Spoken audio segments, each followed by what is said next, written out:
Hey hockey fans, it's Stina Rocks and I'm here for some hockey talk.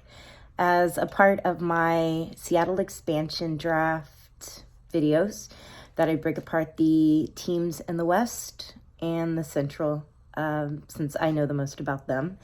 We're going to start with the LA Kings, and the LA Kings have sort of a tricky situation, being that they have to protect Drew Doughty, Anze Kopitar, Dustin Brown because of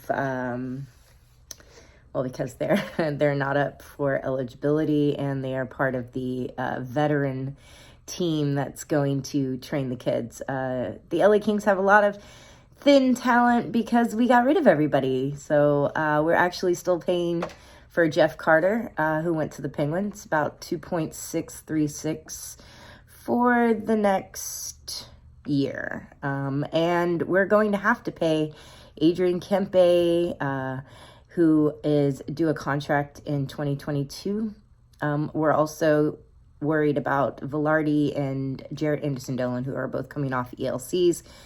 So I see the Kings protecting them, as well as our newest acquisition in Victor Arvidsson, as he is part of the new Kings team going forward that Rob Blake has set out for the Kings. So a couple other protection scenarios. We have 3 players that it's questionable whether they'll be protected. I know at least one of them will be going, and that's Grundstrom, Athanasiou, Trevor Moore, and Brendan Lemieux, who are both restricted free agents, who are all restricted free agents in the next 2 years. I really don't think Lemieux is going to be picked up. He's not really like a great goal scorer. He's just more of a presence.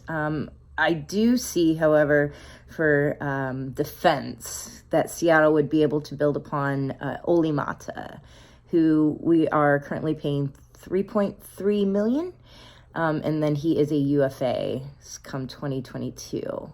So the contract and the cap space that the Kings could relieve from the from exposing Olli Maatta would really help out the Kings. Being that they signed Arvidsson, they're not swimming in cap space, but they do have about $14 million. So that would add another 3.5. And one can't help but wonder, especially from Kings fans, is this Jonathan Quick's chance to get exposed and possibly go somewhere new? Seattle is a fresh start for a lot of players. So his contract is huge, though.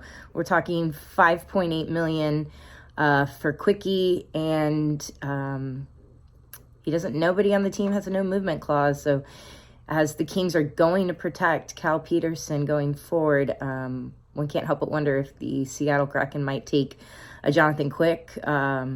Maybe Kings retain part of the salary, which would be ideal for the Kraken. Kings retain 2.3, 2.6, and the Kraken have a goaltender who is definitely proved his worth, although he's had a couple of injuries in the past few years. It's not totally his fault. The Kings didn't really have a whole lot of defense in front of him other than guys named Drew Doughty and Alec Martinez. So if you're a Kings fan, not a whole lot to worry about. Your protected list is Lias Andersson, Arvidsson, the usual Doughty, Kopitar, Brown, who will probably finish up and retire as an LA King. I don't see him going anywhere else. Do you? I follow Kempe, and then Cal Peterson, Matt Roy, and Walker.